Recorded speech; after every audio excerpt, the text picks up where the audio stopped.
AIP GET 2020 all India AYUSH post graduate entrance test, ये homoeopathic subjects का solve paper है। Subject weightage देखा जाए तो 120 क्वेश्चन है, allied subjects 66 questions and homoeopathic subjects 54 questions. और इन होम्योपैथिक सब्जेक्ट्स में भी materia medica 16, organon 16, repertory 16 and pharmacy 6। तो जो मिनिमम मार्क्स है वो फार्मेसी का है, बाकी सारा जो है वो इक्वली डिवाइडेड है। Material Medica question number 1, acute cerebral or basilar meningitis with threatened effusion, nocturnal hallucination, wakes from sleep, frightened, screaming when apis helliborus or sulfur, though well selected, fail to improve, is a symptom of A. Calibrome, B. natrum sulf, C. tuberculinum, and D. zincum med. And the answer is tuberculinum. Tuberculinum इसका same line है, acute cerebral और basilar meningitis with threatened effusion, nocturnal hallucination, wakes from sleep, frightened, screaming when apis helleborus और sulphur, though well selected, fail to improve. Tuberculinum का ही end में है, the potencies of Fincke and Swan were prepared from a drop of pus obtain from. अगर pulmonary tubercular abscess से pus लिया जाता है, उससे मेडिसिन बनता है तो वो ट्यूबरकुलिनम है, और अगर स्प्यूटा से मेडिसिन बनाया जा रहा है तो वो बेसिलाइनम है। Question number 2, a man aged 40 years came to OPD complaining of headache, vertigo with sense of stupefaction, because of which he was unable to think or perform any mental labor, and the headache was apt to be worse on exposure to the sun rays or under gaslight.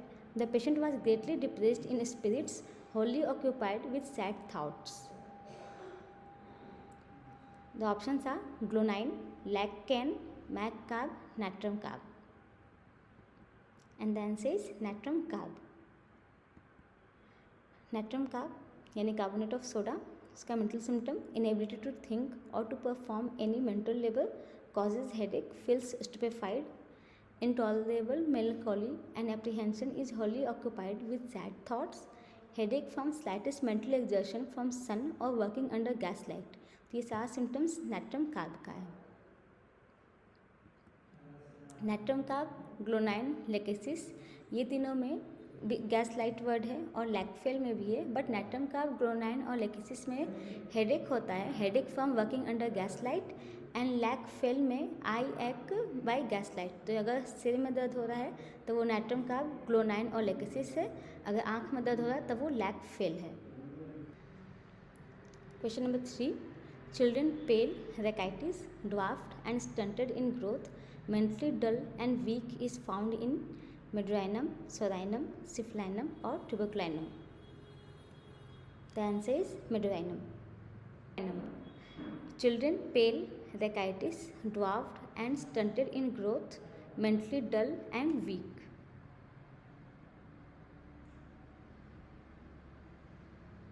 Question number 4, according to J.T. Kent, the antidote for the poisonous effects of the sting of honeybee in persons who are sensitive to it is apis mel, argentum met, carbolic acid, ledum pal, and the answer is carbolic acid. So ये Kent materia medica का reference है। When the over sensitive patient is poison by the sting, he is deadly full sick. The majority of the people in the course of their life have been stung by the honeybee, and a mere little swelling occurs in the region of a sting, a swelling as big as a robin's egg or 4 hen's egg at most, without constitutional states, that is when the individual is not sensitive to apis।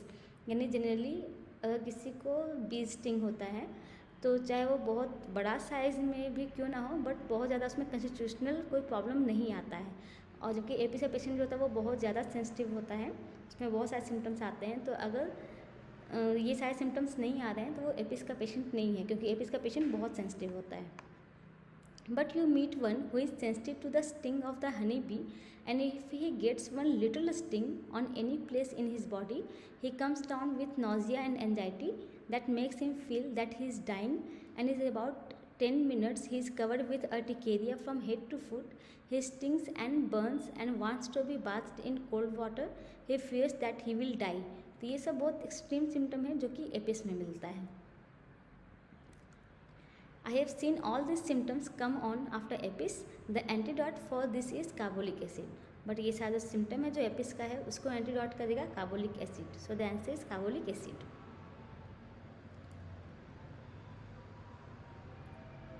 Question number 5. Which of the following is the vegetable analogue of magnesia phosphate? A chamomilla, B colocynth, C conium mac, D ferrum met. And the answer is chamomilla. तो mag phos में लिखा हुआ है chamomilla is its vegetable analogue. दोनों में pen common है, दोनों analgesic है, पेन रिलीफ करने के लिए दोनों ही मेडिसिन दिया जाता है. Chamomilla. Question number 6. Given below are two statements. One is labelled as assertion A and the other is labeled as reason R. Assertion: Aspergillia is a good remedy for symptoms due to the presence of worms. Reason: neuralgia of fifth nerve is very prominent in its effects. The options are: assertion is false but reason is true. Assertion is true but reason is false. Both assertion and reason are true but R is not correct. R is correct expansion of A.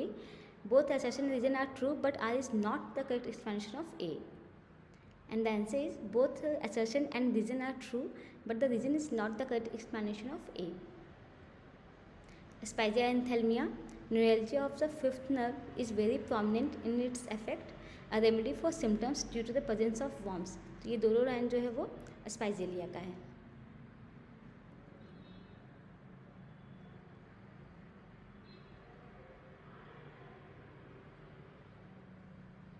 Question number 7. List 1 list 2 match the pair है. List 1 podophyllum, ledum pal, coca, symphytum. List 2 family है Linnaea, Boraginaceae, Berberidaceae and Ericaceae. These are the options. And the answer is Podophyllum, Barberidaceae, Ledampal, Ericaceae, Coca, Linnaea, Symphytum, Boraginaceae. ये family name है. Podophyllum का Berberidaceae है, podophyllum flower, podophyllum plant and podophyllum root. Ledum pal common name marsh tea, family Ericaceae. Ledum pal flower है, ये group में होता है. Coca that is लिनिया, तो इसका कॉमन नेम ही है इराइथ्रोजाइलोन कोका. इराइथ्रो यानी रेड, तो इसका जो फ्रूट है वो रेड कलर का होता है. सिम्फाइटम ऑफिसनेल, इसका कॉमन नेम है comfrey and family is Boraginaceae. Symphytum flowers. Question number 8. Vomiting in any position except lying on right side followed by drowsiness and prostration is a symptom of antimtat, arsenic album, colchicum, ipecac. And the answer is antimtat. Antimtat, common name Tata emetic, इसका symptom है vomiting in any position except lying on right side until he faints followed by drowsiness and prostration. Question number 9. Headache begins in the occiput and extend overhead.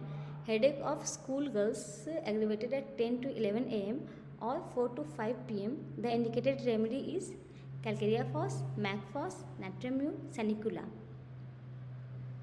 And the answer is Macphos. ये Macphos का line है. Headache begins in occiput and extends overhead of a schoolgirls.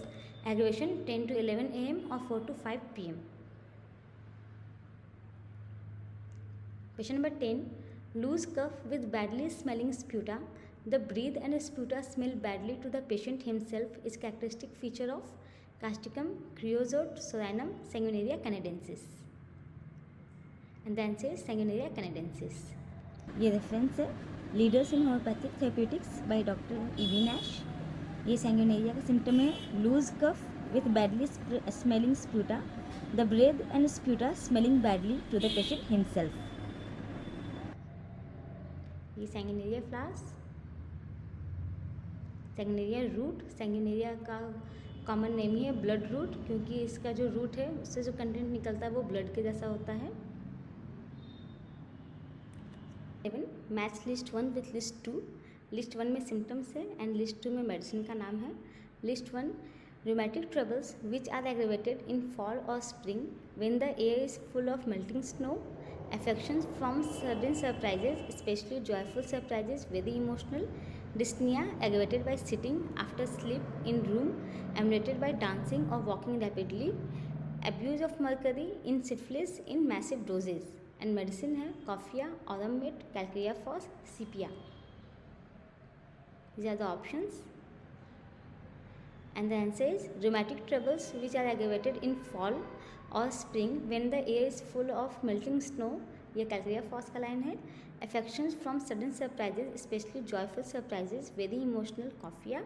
Dyspnea aggravated by sitting after sleep in room, emulated by dancing or walking rapidly, sepia. Abuse of mercury in syphilis in massive doses, Oromate. Calcarea phos, rheumatism of cold weather, getting well in spring and returning in autumn, and aggravation में melting snow. Coffea, ailments, the bad effect of sudden emotions or pleasurable surprises. तो ये coffea का line है जिसमें कि इसको pleasurable surprises से भी एग्रीवेशन होता है, कंप्लेंट ऑरिजिनेट होता है। कॉफिया फ्लावर्स, कॉफिया फ्रूट, इससे कॉफ़ी बीन निकलता है। Sepia, dyspnoea aggravated by sitting after sleep in room, ameliorated by dancing और वॉकिंग रैपिडली। यानी सीपिया में डिस्निया या फिर सिकंडर एजमा, तो ये सारे कंप्लेन में मोशन से, एक्जर्शन से रिलीफ मिलता है। Sepia officinalis. Aurum met, bad effect of mercury and syphilis, तो ये ऑरोमेट का लाइन है। Aurum met. Question number 12, the remedy is a cardiac stimulant affecting the peripheral vessels and coronary arteries, aurum met, lachesis, phosphorus, squilla, and then says squilla. Squilla maritima, a cardiac stimulant affecting the peripheral vessels and coronary arteries। तो ये स्क्विला gland है, इसका common name sea onion है। स्क्विला मैरिटीमा, ये स्क्विला का plant है।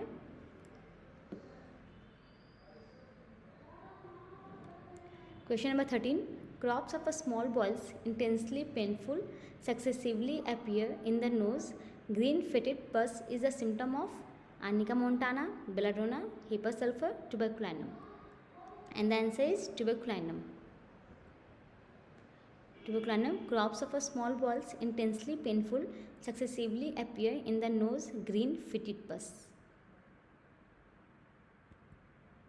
Question number 14, painless hematuria, blood thoroughly mixed with urine, sediment like coffee grounds, cloudy, smoking, albuminous, profuse, dark or black, is the symptom of epismale, canthris, colchicum, terebinth, and the answer is terebinth।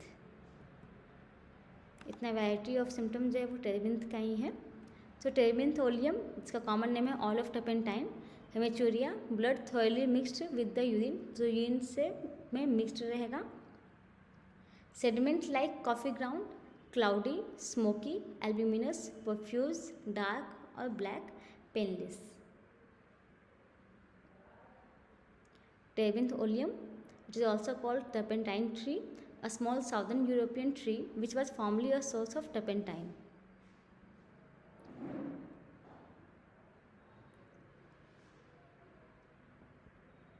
Question number 15, according to lectures on Materia Medica by J.T. Kent on Aconite napellus, Aconite is a short-acting remedy. Aconite is suited to the complaints that come on suddenly from the very cold weather of winter or from the intensely hot weather of summer. Aconite belongs to Rubiaceae family. Aconite is one of the best remedies for retention of urine in the newborn. In aconite, everything tastes bitter except water। Choose the correct answer from the options given below, and the answer is A, B, D, E। ये चारों option सही है, सी गलत है। जो family का था कि वो रुबेसी फैमिली का है। Aconite is a short acting remedy, ये सही है। Aconite is suited to the complain that come on suddenly from the very cold weather of winter or from the intensely hot weather of summer.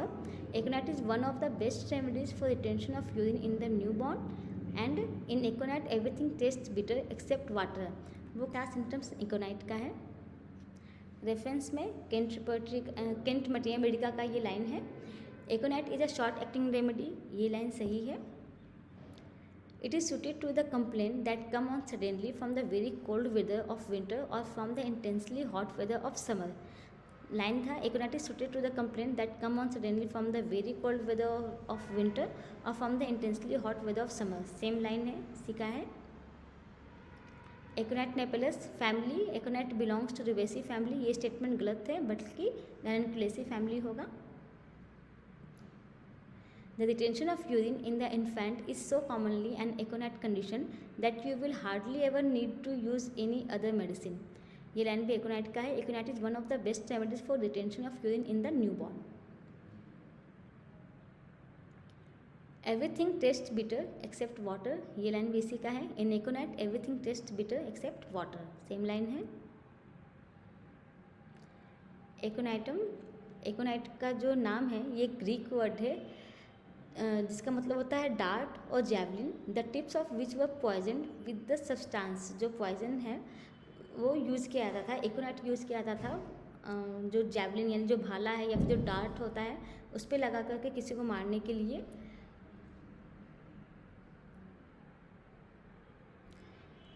एक और meaning है एकोनाइट का जो कि एकोनी word से आया है, because of the rocky ground on which जो प्लांट जो है जिस पे ग्रो करता है, on which the plant was thought to grow, तो एकोनी का मतलब रॉकी ग्राउंड होता है, इसलिए उस प्लांट का नाम एकोनाइटम है।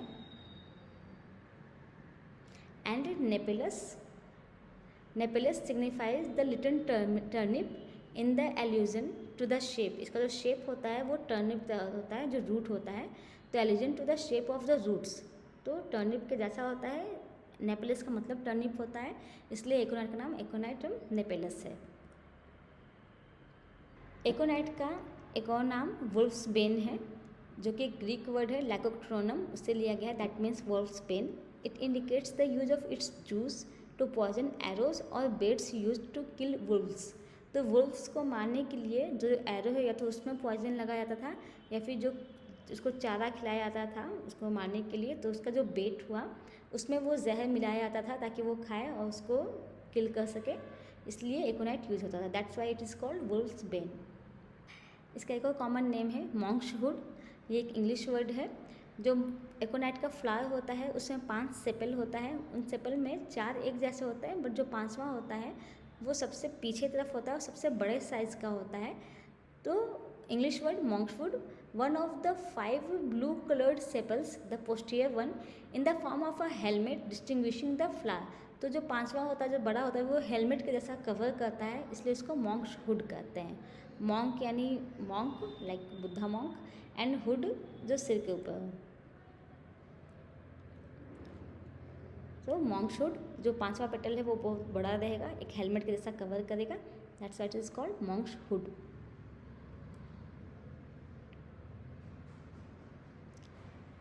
बहुत सारी चीज़ें जो कि ए से कॉमन है एकोनाइट में, like A for aconite napellus, A for acute cases, ये एक्यूट केसेस के लिए देते हैं।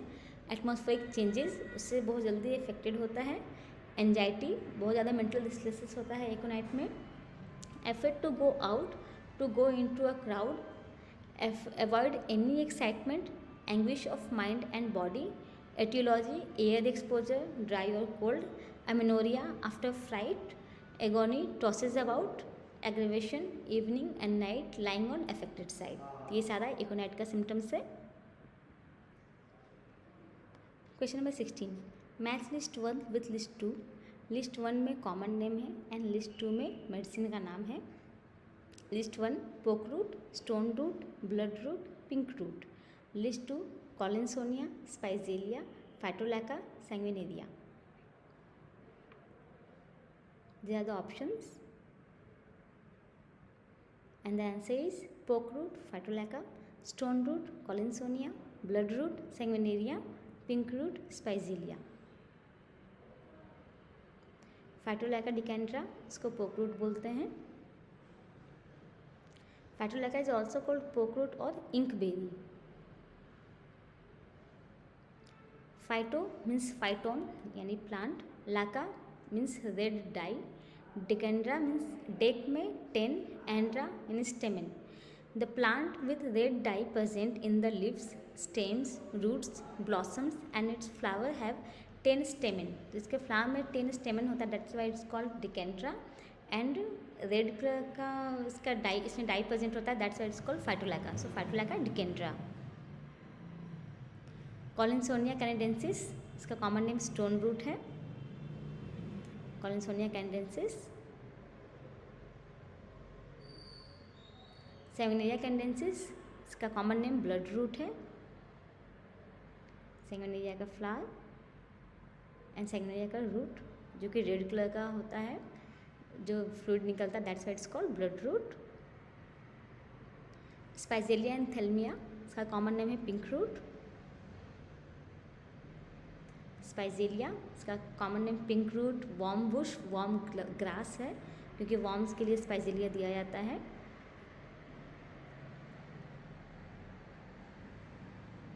और भी बहुत सारा रूट है बुक में, like beet root for beta vulgaris, blood root sanguinaria, crawley root corallorhiza odontorhiza, culver's root leptandra virginica, fever root triosteum perfoliatum, musk root sumbulus moschatus, pink root spigelia, pleurisy root asclepias tuberosa, poke root phytolacca, pool root eupatorium aromaticum, queen's root stillingia sylvatica, soap root saponaria officinalis, stone root collinsonia, unicorn root helonias dioica, white beth root trillium pendulum.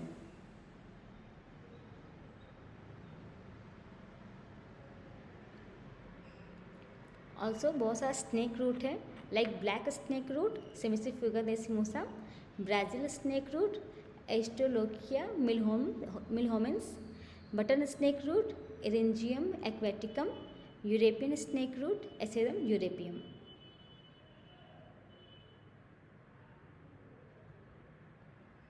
Organon.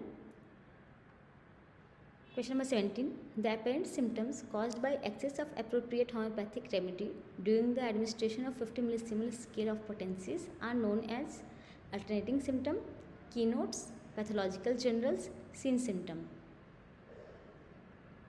And the answer is scene symptom.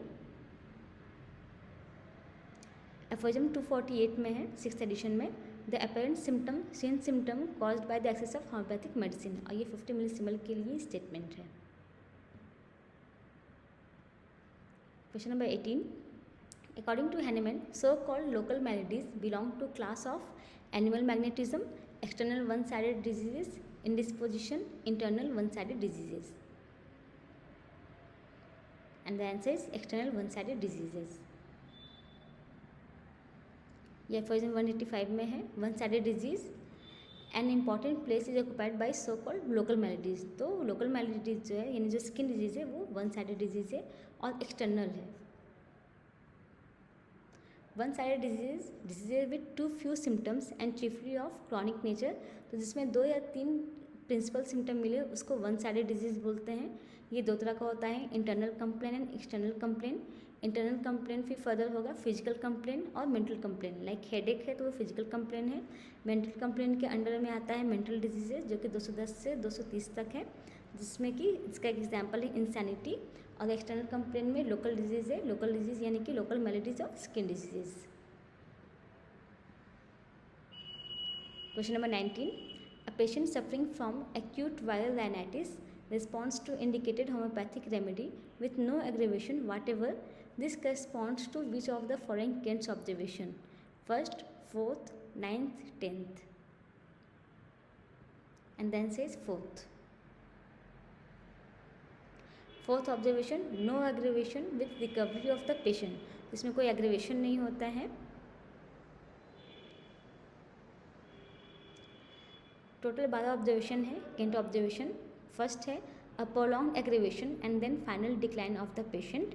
धीरे धीरे aggravation का level जो है वो घटते जाता है, 1 से लेकर के 4 तक में एग्रीवेशन का अमाउंट जो है वो घटते जाएगा और रिलीफ का अमाउंट बढ़ते जाएगा। Observation 2, long aggravation but final and slow improvement. First वाले में इम्प्रूवमेंट नहीं था, बट सेकेंड वाले में स्लो इम्प्रूवमेंट है बट है। थर्ड में the aggravation is quick, short and strong with rapid improvement of the patient. यानी कि जो एग्रीवेशन है वो शॉर्ट होगा और जो इम्प्रूवमेंट होगा वो प्रोलॉन्ग्ड होगा, रैपिड होगा। जबकि उसके पहले जो सेकेंड वाले में था उसमें लॉन्ग एग्रीवेशन था, स्लो इम्प्रूवमेंट था। यहाँ पे शॉर्ट एग्रीवेशन है एंड रैपिड इम्प्रूवमेंट है। फोर्थ में no aggravation with recovery of the patient, इसमें कोई एग्रीवेशन नहीं है और पेशेंट रिकवर करता है। उसके बाद फिफ्थ में है कि एम्यूलेशन पहले आता है, the amelioration comes first and the aggravation comes afterward. Sixth में too short relief of symptoms. 7, a full-time ambulation of symptom, not yet no relief, special relief of the patient. 8, some patient prove every remedy they get. And 9, the action of the medicine upon proval. उसके बाद जो 3 symptom है 10, 11, 12, इसके लिए एक mnemonic है now, NOW, where N is for new, O for old and W for wrong direction.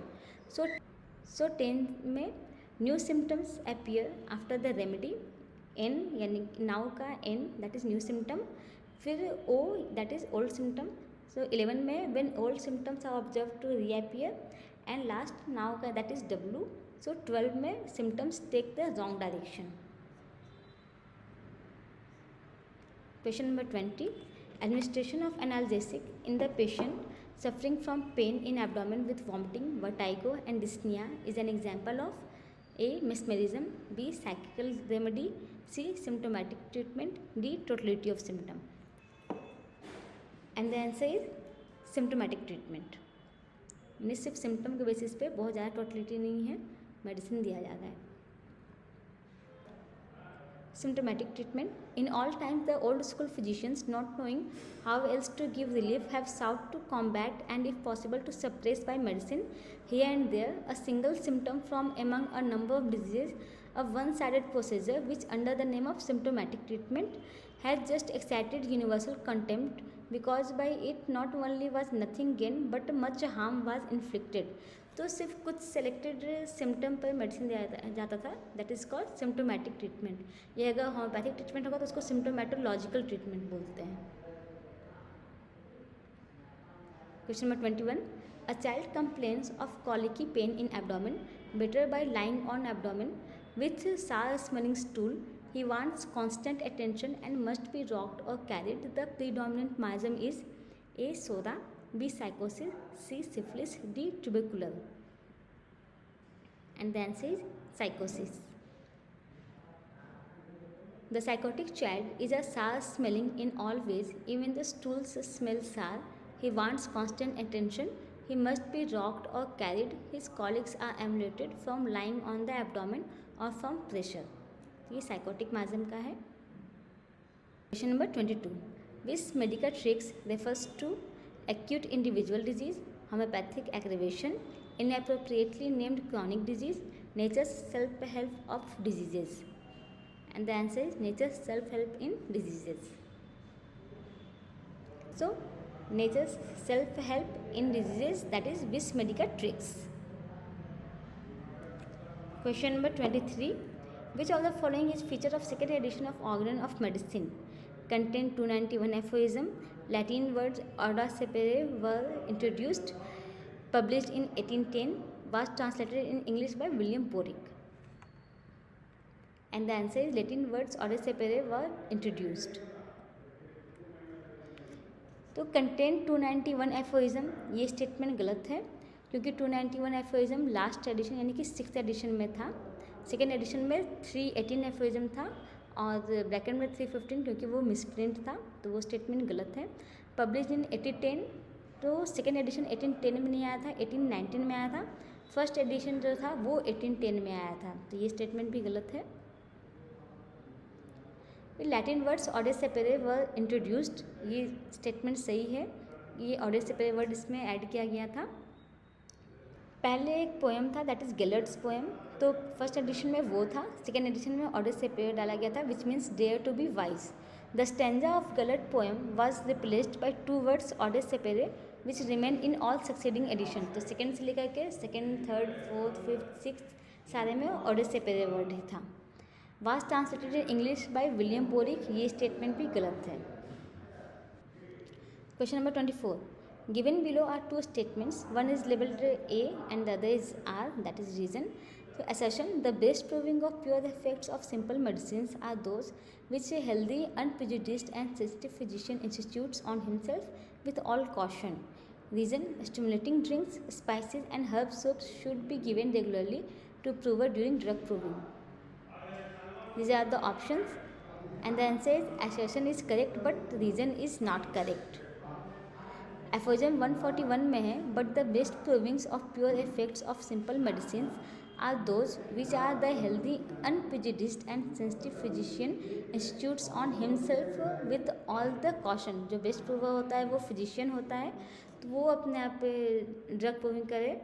The best proving of pure effect of simple medicine are those which healthy unprejudiced and sensitive physician institutes on himself with all caution.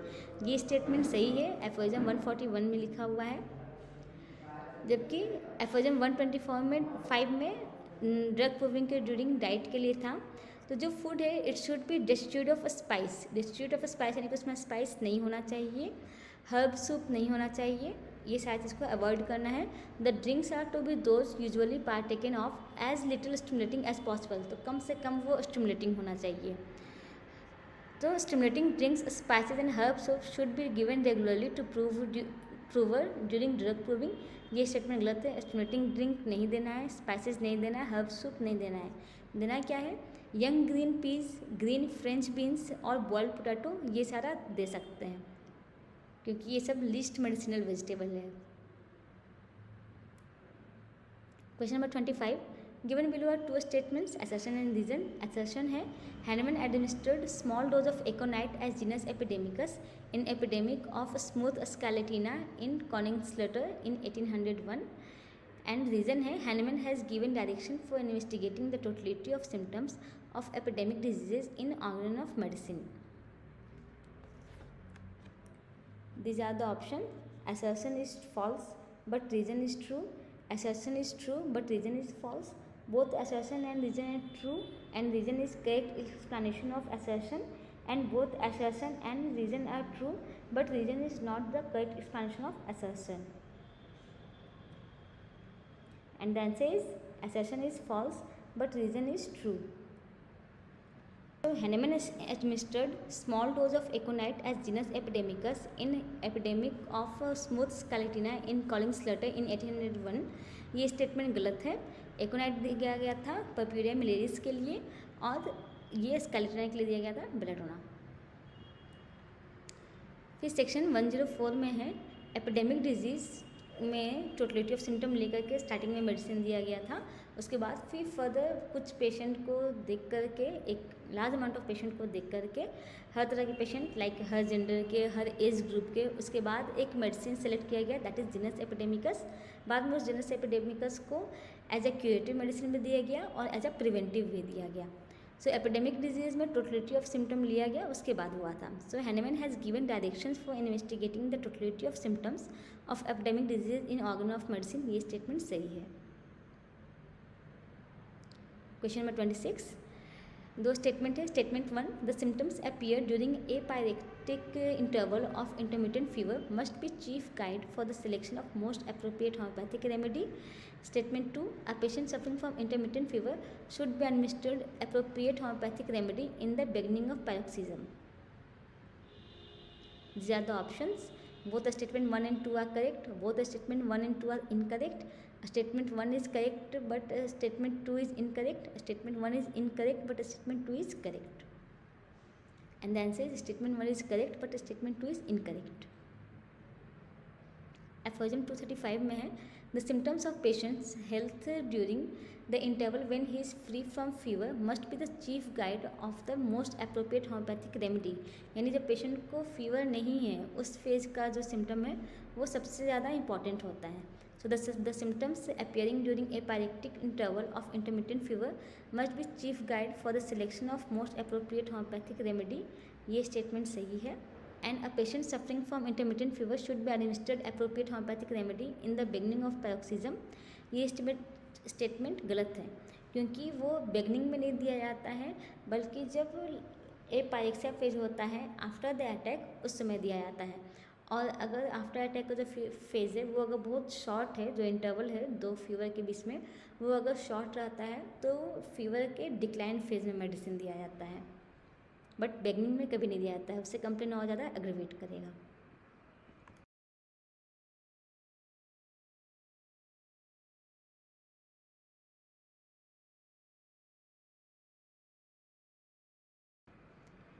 Question number 27. Given below are two statements. Statement 1.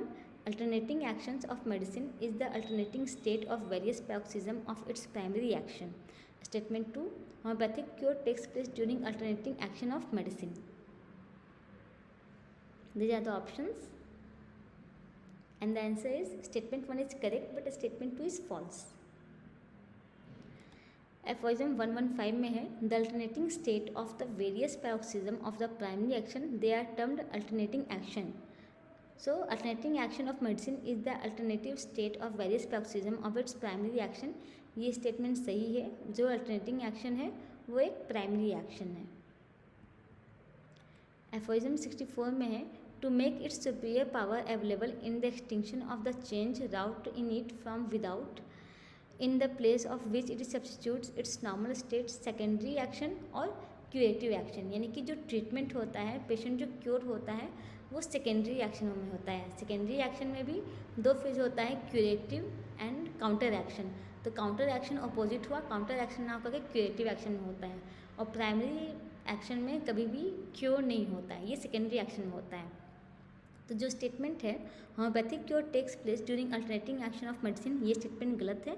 Alternating action एक primary action है और cure हमेशा secondary action में होता है, secondary curative action में, इसलिए statement गलत है. एक्शन ऑफ मेडिसिन दो फेज है, primary action and secondary action.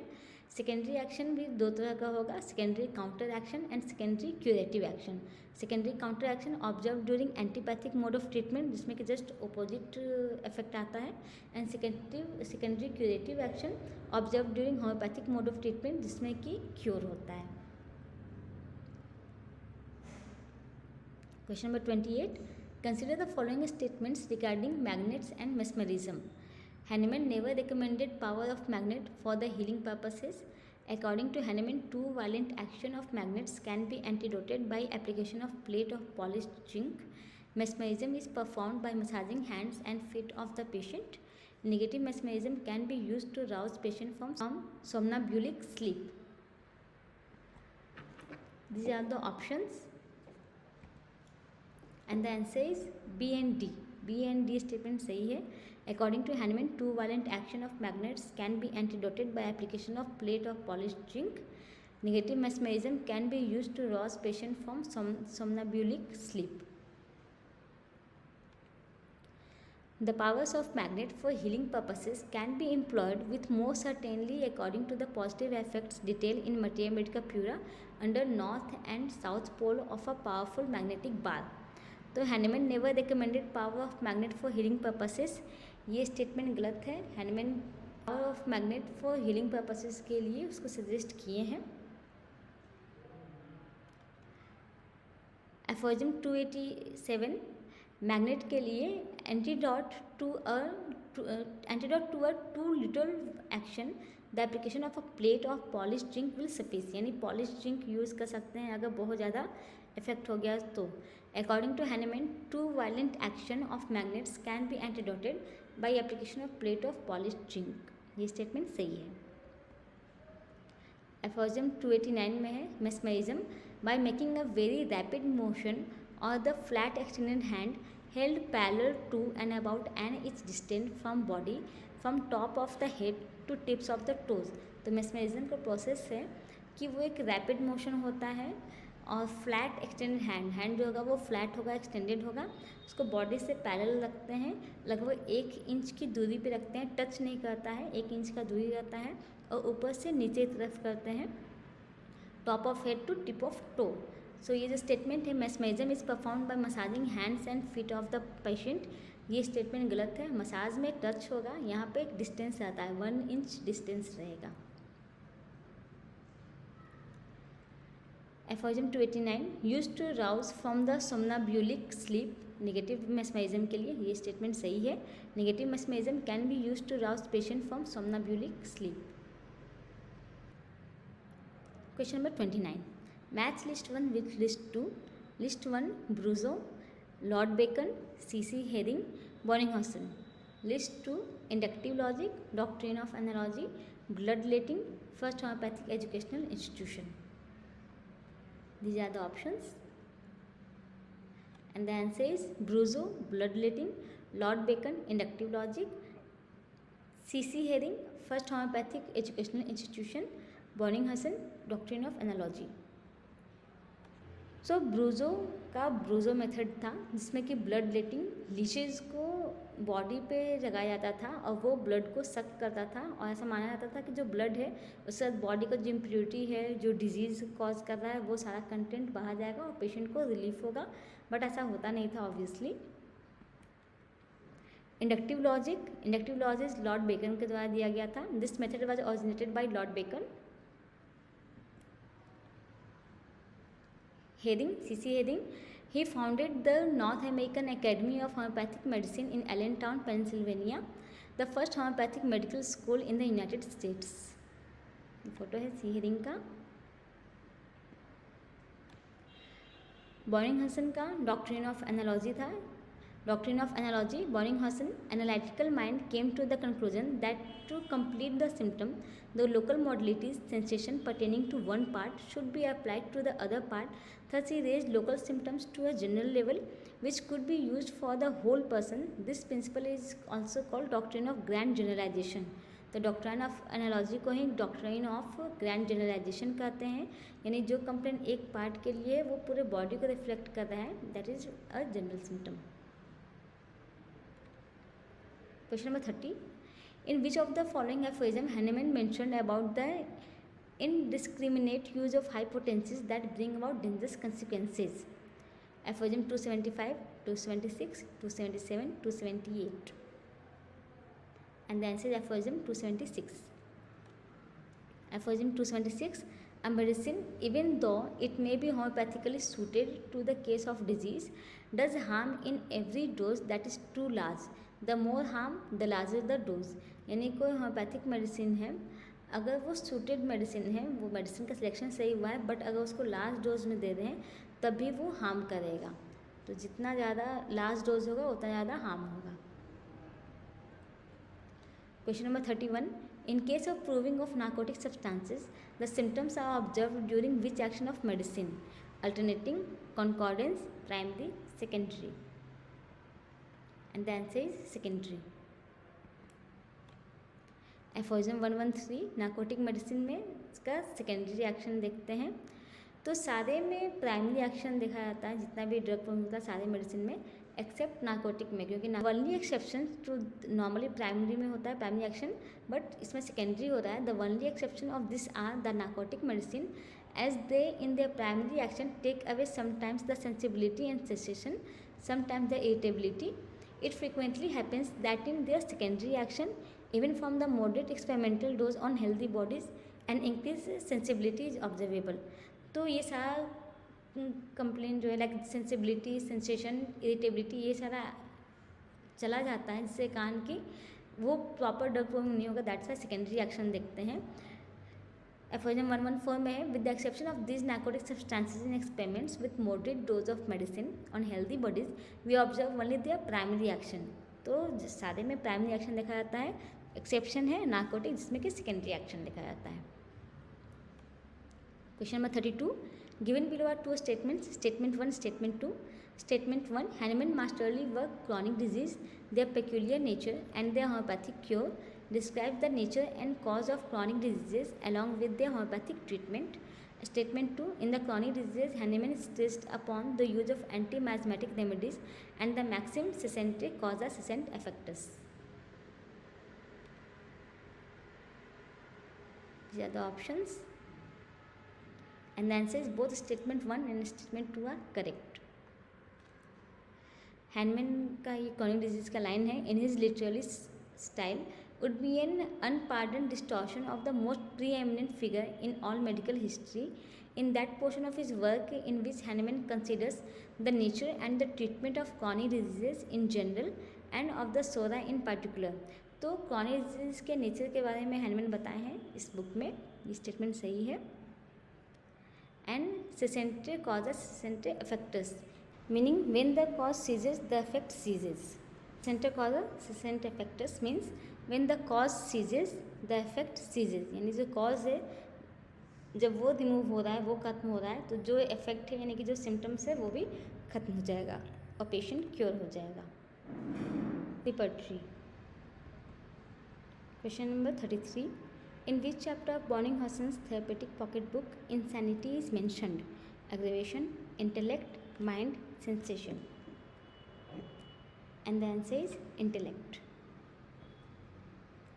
तो ये BTPB का इंटेलेक्ट चैप्टर है, इसमें इंसैनिटी रूब्रिक है.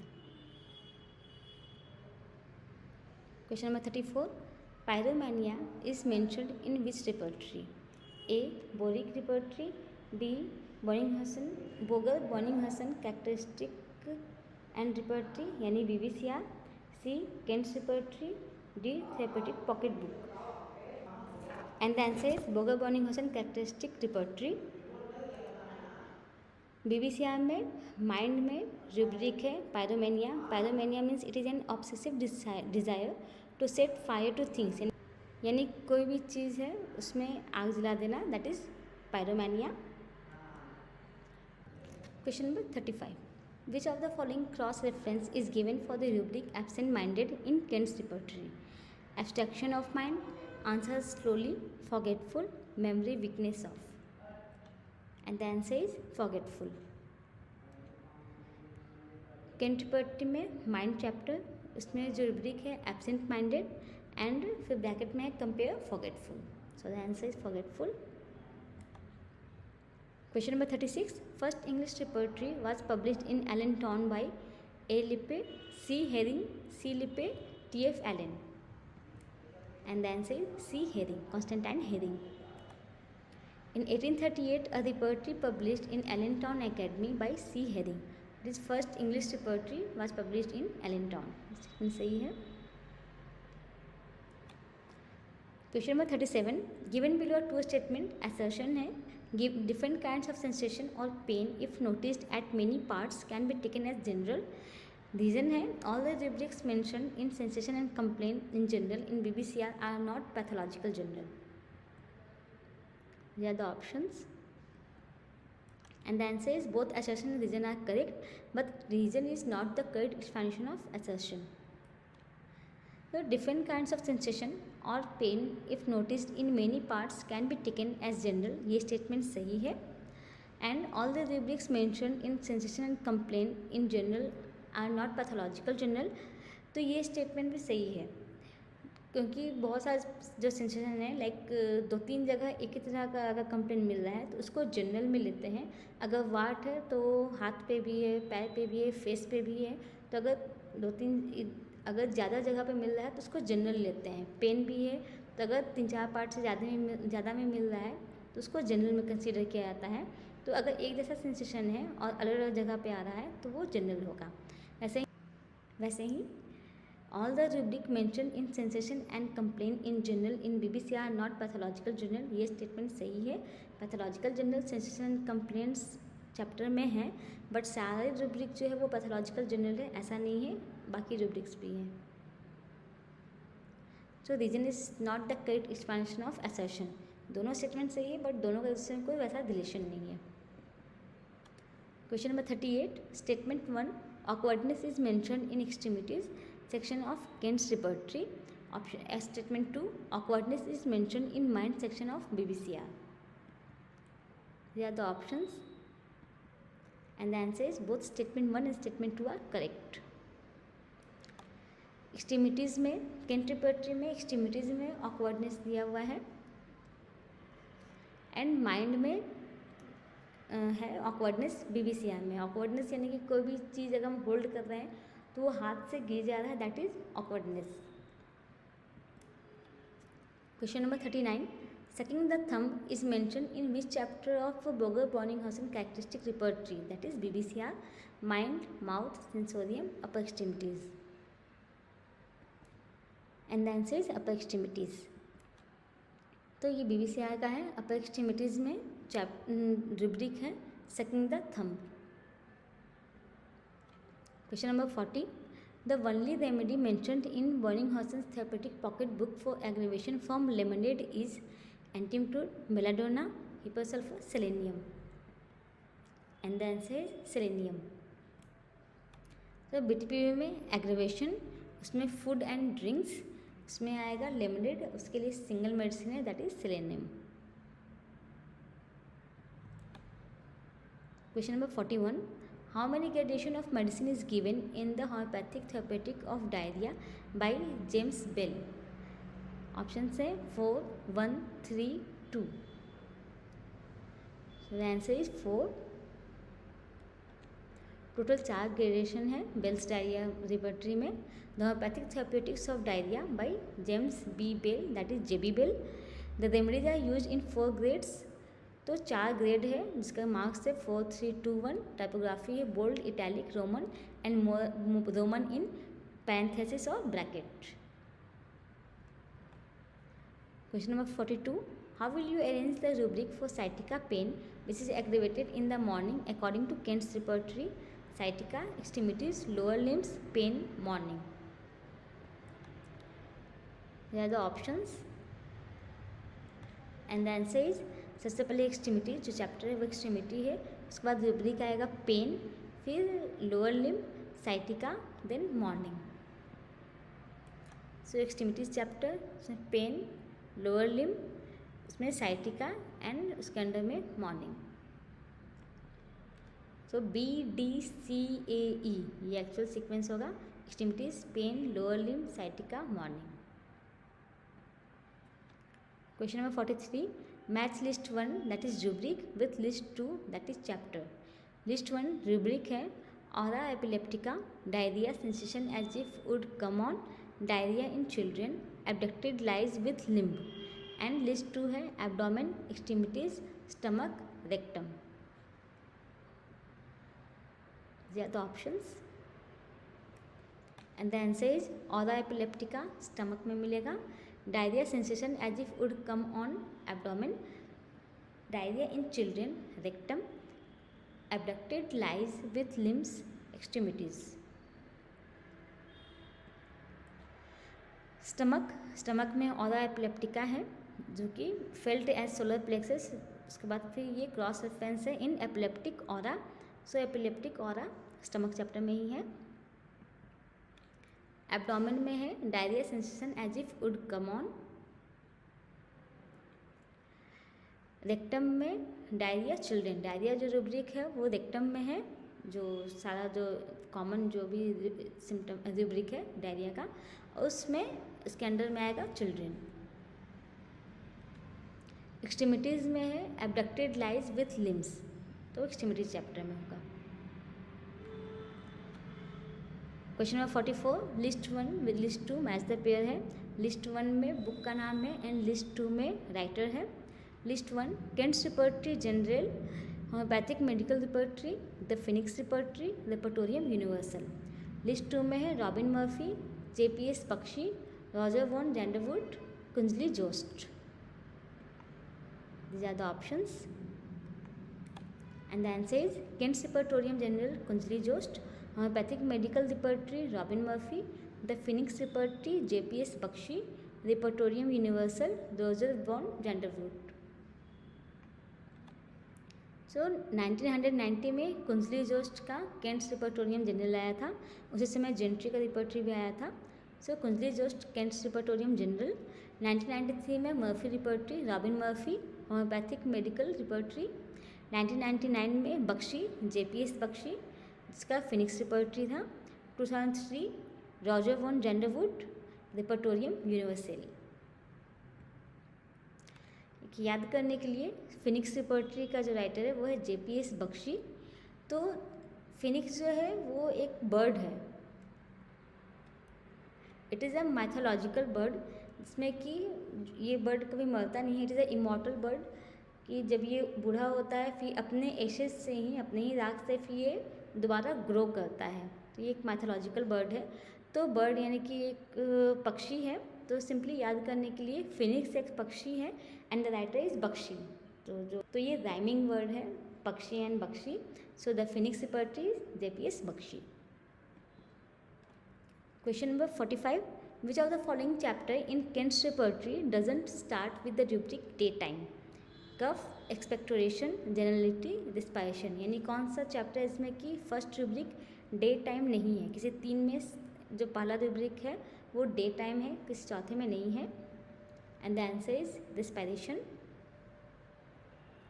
कफ में फर्स्ट रूब्रिक डे टाइम है, एक्सपेक्टेशन में डे टाइम, जेनिटिज में डे टाइम, बट रिस्पायरेशन में जो पहला रूब्रिक है वो है abdominal. Question number 46. The Concordance Repertory of the Materia Medica by William D. Gentry was published in which year? 1879, 1881, 1890, 1896. And the answer is 1890. तो 1890 में gentry का रिपर्टरी आया था, द रिपर्टरी ऑफ कॉन्कॉर्डेंस। ये 6 वॉल्यूम का था, total number of pages 5500। Question number 47. दो statement है assertion reason. Assertion, symptoms which are expected to be present in a case but remain absent are called negative symptoms. Long standing symptom which the patient think are part of parcel of their normal functioning are known as accidental symptoms. These are the options and the answer is assertion is true but reason is false. Negative symptom, symptom which are expected to be present in a case but remain absent are called negative symptom. They become very valuable. तो ये बहुत important है case taking में कि कोई एक disease है जिसमें कि एक सेट ऑफ सिम्टम होता है, बट अगर कोई सर्टेन सिम्टम अगर नहीं मिल रहा है तो उसको नेगेटिव सिम्टम बोलेंगे, जो कि नॉर्मली होता है बट इस केस में नहीं है, तो वो नेगेटिव सिम्टम है। और ये केस टेकिंग में बहुत इंपॉर्टेंट है। Symptoms which are expected to be present in a case but remain absent are called negative symptom. जैसे एग्जांपल में absent of thirst in fever, fever में थर्स्ट बहुत प्रोमिनेंट होता है, बट अगर फीवर में थर्स्ट नहीं है तो ये नेगेटिव सिम्टम है। Absence of pain in inflammation, inflammation का मतलब ही है कि पेन होगा, स्वेलिंग होगा, बट इन्फ्लेमेशन है बट उसमें पेन एब्सेंट है, तो ये नेगेटिव सिम्टम है। Accessory symptom, a long-standing symptom which the patient think is a part and parcel of his normal functioning is called accessory symptom. तो ये जो एक्सीडेंटल सिम्टम का जो ऑप्शन दिया हुआ है वो एक्सीडेंटल सिम्टम नहीं है बल्कि एक्सेसरी सिम्टम है। तो जो लाइन है long standing symptom which the patient think are part and parcel of their normal functioning are known as accidental symptom, ये स्टेटमेंट गलत है। ये एक्सीडेंटल सिम्टम नहीं है बल्कि एक्सेसरी सिम्टम है।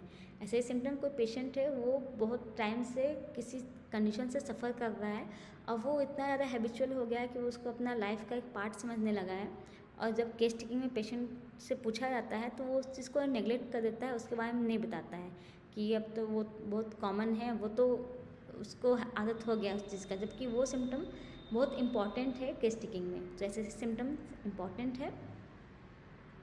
एंड ये जो लाइन है एक्सीडेंटल सिम्टम कुछ और होता है। What is accidental symptom? Symptoms which are found permanently in a patient but do not fit into the totality are known as accidental symptom. तो केस टेकिंग में कभी कुछ जो सिम्टम आता है वो पूरा टोटलिटी में जब उसको देखते हैं तो एक दो सिम्टम कोई ऐसा है जो कि उस टोटलिटी से मैच नहीं करता है, तो वो बाई चांस वो प्रेजेंट है तो उसको एक्सीडेंटल सिम्टम कहेंगे। These are present by chance and do not help either in understanding the phenomena of disease or in forming a totality. It is safe to ignore these symptoms after weighing them properly. तो अगर वो important नहीं है तो उसको ignore कर सकते हैं। Question number 48. The only remedy in rubric shrieking, screams, cries out, paroxysmal in Boger-Bonninghausen characteristic and repertory is epismel, ignatia, natrium, stramonium. And the answer is ignatia. So ये BBCR का line है। Mind chapter में shrieking, screams, cries out, उसमें फिर further sub rubric है paroxysmal, जिसका कि medicine है, सिंगल मेडिसिन है Ignatia. So answer is Ignatia. Pharmacy. Question number 49, who authored the first homoeopathic pharmacopoeia? Doctor C Caspari, doctor C Hering, doctor H C Allen, doctor J H Clarke. And the answer is doctor C Caspari. Father of homoeopathic pharmacopoeia doctor Karl W Caspari है। So doctor Karl W Caspari, the first homoeopathic pharmacopoeia was published by him in 1825 and उसका नाम था होम्योपैथिसिस डिस्पेंसटोरियम for arts and एपोथिकर, यानी homeopathic pharmacopoeia for physician and pharmacist. Arts मतलब doctor and एपोथिका means pharmacy. ये German word है। Question number 50, drug power of Moschus according to the new method of preparation of homeopathic medicine is 1/100, 1/10, 1/20, 1/60, and the answer is 1/20. तो Moschus drug strength 1/20 है, drug strength या drug power. Drug strength other than 110, normally जो new method है उसमें drug power जो होता है वो 1/10 होता है। ओल्ड मेथड में अलग अलग क्लास का अलग अलग है, किसी का सेम है किसी का अलग है, बट जो न्यू मेथड है उसमें ऑलमोस्ट बहुत सारे मेडिसिन का जो वो 1/10 है, बट कुछ एक्सेप्शंस हैं। तो बहुत सारे एक्सेप्शंस भी हैं जिसमें से कि ये सिलेक्टेड है, लाइक कैक्टस 1/20, मॉस्कस 1/20। कैक्टस और मॉस्कस दोनों राइमिंग वर्ड है और दोनों का ड्रग पावर 1/20 है। Phosphorus 1/667 and sulphur 1/5000। Question number 51, which class of nosodes are prepared from microorganism, viruses, clinical material from human convalescents or disease subjects? N3, N2, N1, N4, and the answer is N4. Nosodes जो disease product से medicine बनता है that is nosodes. Nosodes are divided into 4 categories depending upon the nature of material, कि जो disease product है वो किस तरह का मटेरियल है, उस पर 4 टाइप में वो उसको डिवाइड किया गया है, N1, N2, N3, N4। N1 preparation made from lysates of microorganism capable of producing bacterial endotoxin like typhoidinum, paratyphoidinum, E coli, bacillinum, staphylococcinum. N2 में preparation made from micro organism capable of producing exotoxin like diphtherinum. N3 preparation made from purified toxin and N4 preparation made from micro organism viruses clinical material from human convalescence और disease subjects, example influenzinum, morbillinum, psorinum, flinum and variolinum. तो ये point जो वो N4 का है, so the answer is N4। Question number 52, match list 1 to list 2। List 1 belladonna, thuja, scilla, staphysagria. List 2 class 4, class 3, class 1, class 2। यानी जो list 1 है वो किस मेडिसिन कौन से क्लास में आता है वो मेडिसिन, और जब हैनेमन इस मेडिसिन को कौन से क्लास में मेंशन किए हैं। कुछ जो है वो क्रॉनिक डिजीज में मेंशनड है, कुछ मटेरिया मेडिका प्यूरा में मेंशनड है, तो वो कौन सा मेडिसिन है। These are the options and the answer is belladonna class 1, thuja class 2, scilla class 3, staphylococcus class 4। Hahnemann method of preparation of drugs, तो टोटल 9 क्लास है।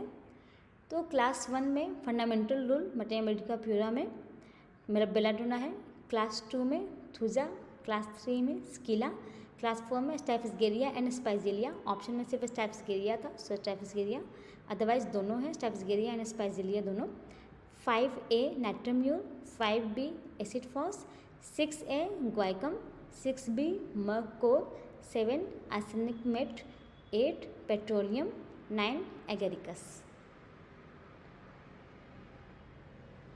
Question number 53, arrange the following oils according to their descending saponification value. A lanolin, olive oil, almond oil, coconut oil। These are the options and the answer is सबसे ज़्यादा coconut oil, then olive oil, almond oil and lanolin।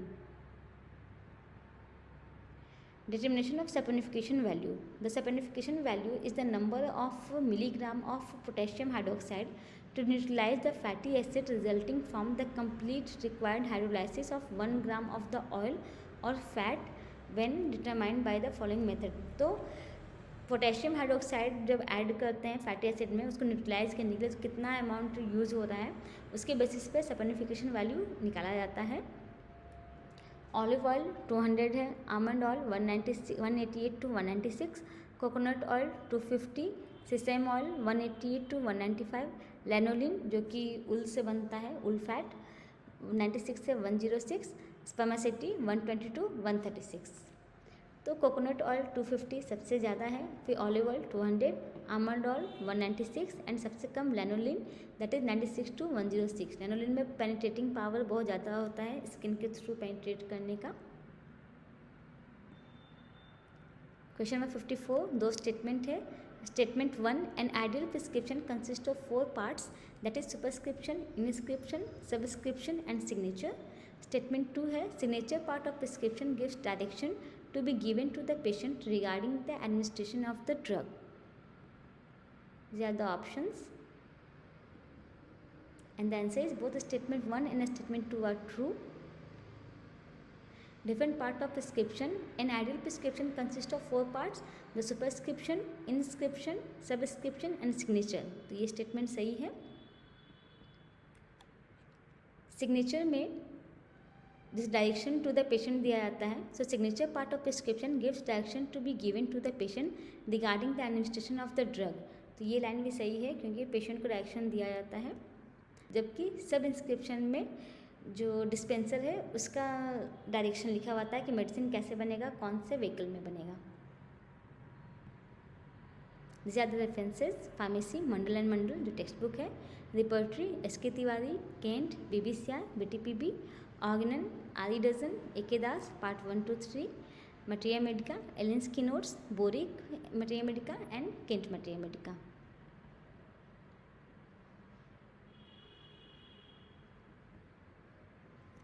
Thank you for your time.